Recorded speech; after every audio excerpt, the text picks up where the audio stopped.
mes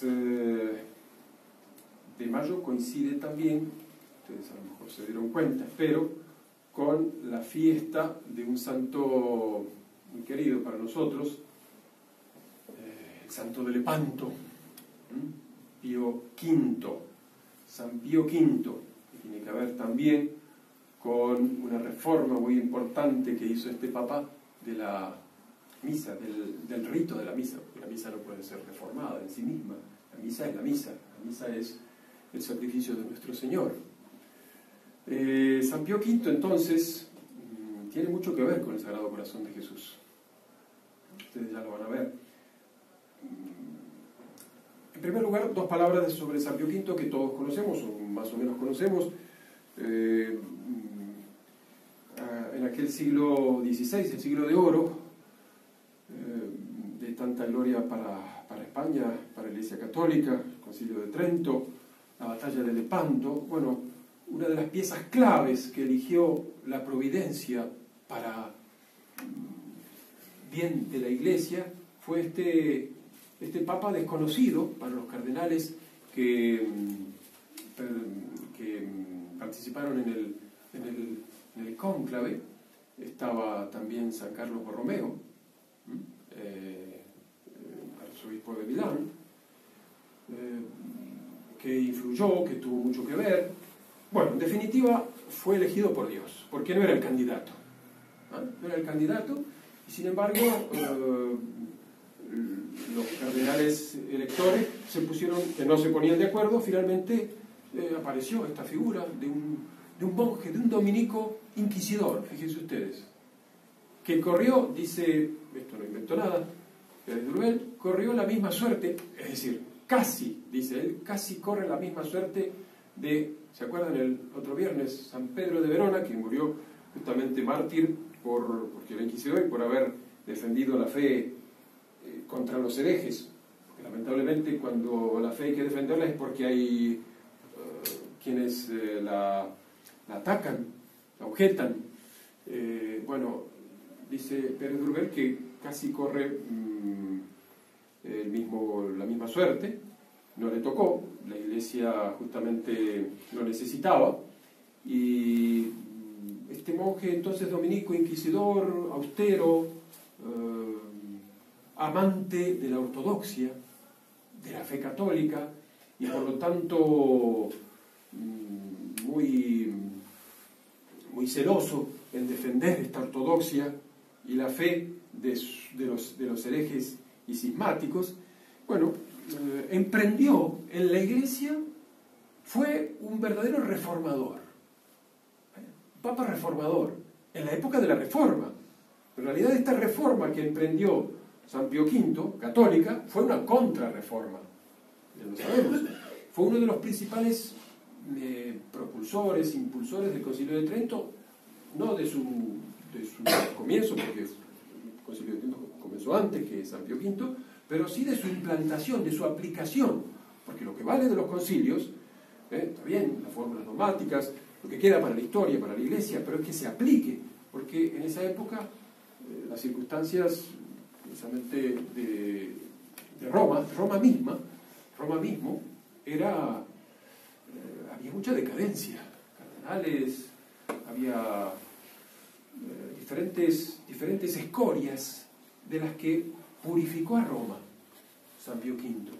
Quieren leer que dice Pérez Durber, muy interesante. A nosotros nos interesa, lo más importante es que al emprender esta reforma de la Iglesia Universal, comenzó por su casa. Para nosotros nos viene muy bien, que tenemos a veces ánimo de reformadores, o nos preocupa la situación de la Iglesia, la situación de España. Bueno, comenzó por su casa. Entonces, ¿qué hizo? Limpió, purificó a Roma, promovió la santificación del clero, buenos seminarios, y eso mismo aplicando el Concilio de Trento. En la Iglesia Universal se preocupó de la política, de la buena política, de los estados católicos, de unirlos, de hacer alianzas, y de hecho, esta alianza que propuso esta liga, ¿no? la famosa Santa Liga, o algo así que se llamaba, entre Venecia y España, que Felipe II dio todo de lo suyo precisamente para vencer a los turcos. ¿Pero qué quería decir eso, vencer al turco? Sí, Italia estaba amenazada, ¿no? Iba a ser invadida ya pronto, porque Lepanto está muy cerca de la bota, ¿no? Y de ahí de esas ínsulas, o estas islas, ¿cómo se llaman? Bien, este archipiélago salvó, lo que sabemos es, y bien, ustedes saben mejor que yo, que salvó a España, salvó a Europa, no solamente a Italia, a la cristiandad, de esta invasión de la herejía o de la infidelidad, digamos. Entonces fue un triunfo de la cristiandad, fue un triunfo de la fe, de la oración, de la unidad católica. Bien, entonces ven a dónde va la reforma. Esta reforma que comenzó por Roma y que se fue, ¿no es cierto?, implantando en los diferentes reinos católicos, en la cristiandad, en el universo católico, y que tuvo como una de las características especiales, este pontificado, justamente la reforma del clero, la santificación del clero, la santificación de las parroquias, la formación de parroquias, santificación de los cristianos por esta organización parroquial, por el catecismo del Concilio de Trento, que aplicó, que Pío V fue uno de los principales promotores. El catecismo se hizo bajo creo que fue, si mal no recuerdo, esto que colaboró San Roberto Bellarmino en la composición, con otros. Entonces, y el centro, el corazón de la reforma de San Pío V, aparte del breviario, el breviario romano, que colabora justamente, que influye en la obra de la santificación del clero, la reforma de la misa, la reforma del rito de la misa, que, para decirlo en dos palabras, no hacer toda una conferencia, ustedes saben, este rito, cuyo corazón es el canon, el ofertorio, sus oraciones principales, que se habían conservado, que permanecían en la misa, pero este corazón que había sido objeto de una serie de adiciones a través de los siglos, accidentales, de unos y otros lugares, que habían encombrado demasiado y diversificado el rito romano. San Pío V lo purificó y dejó justamente lo que tenemos nosotros, esto que hoy guardamos nosotros con tanto amor y con tanta queremos que sea fidelidad,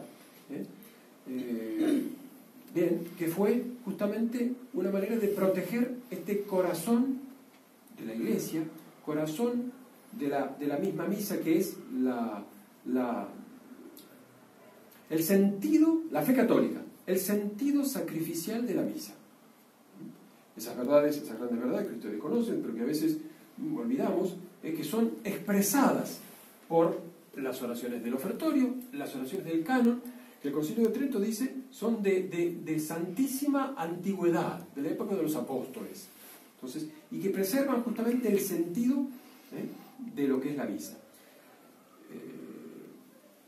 No solamente la presencia real, porque la presencia real es, fíjense ustedes, es la consecuencia de otras de las verdades fundamentales de la doctrina católica sobre la misa. Primero, que se trata de uno y el mismo sacrificio de la cruz, propiciatorio como el de la cruz, el mismo,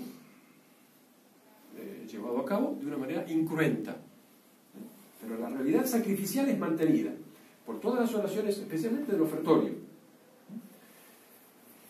Para que haya un sacrificio hace falta un sacrificador. Entonces, el sacerdote en la misa, recalca el Concilio de Trento, recalca el rito de la misa, es el mismo Jesucristo, representado en el rito por el sacerdote, quien hace el oficio de sacrificador in persona Christi, o sea, en nombre de Cristo. Segunda gran verdad. ¿Conoce? Y tercero, bueno, precisamente como se hace presente, como se renueva, como se reactualiza de una manera misteriosa por la doble consagración la obra de la cruz, de la redención, entonces Jesús se hace presente, la presencia real, y que permanece en las especies, tanto no sean consumidas o no se degraden. Entonces, el dogma, otro de los dogmas de la presencia real. Bien. Entonces, aquí tenemos la misa como el rito de la misa, dicho de San Pío Quinto, como custodio de esas realidades. Y no que no fueran, al decir que nosotros protegemos, y que San Pío V protegió este misterio de la misa, no que fuera o estuviera prohibido a un papa o a la Iglesia misma agregar o quitar, como lo hizo San Pío V, otras oraciones que preserven esta verdad, estas verdades, esta fe católica al respecto. Lamentablemente, es otro tema, pero hemos sufrido desde el nacimiento, no el nacimiento, mejor, la manipulación, podríamos decir ahora, del movimiento litúrgico que comenzó a fin del siglo XIX, que San Pío X impulsó grandemente, Pío XII también. Lamentablemente este movimiento fue desviado de sus fines primeros, de proteger la liturgia, la santificación de los fieles, una participación, como dice San Pío V, activa que santifique, justamente que haga beber a los fieles en la fuente primera e indispensable del verdadero espíritu cristiano. Fue desviado a una participación de los fieles excesiva y sobre todo fue desviado en el sentido de un ecumenismo que pretendió hacer de la liturgia un vehículo justamente de las nuevas ideas modernistas, por las que justamente la doctrina ya no es tan importante, sino el acercamiento de los hermanos separados, de los que no son cristianos.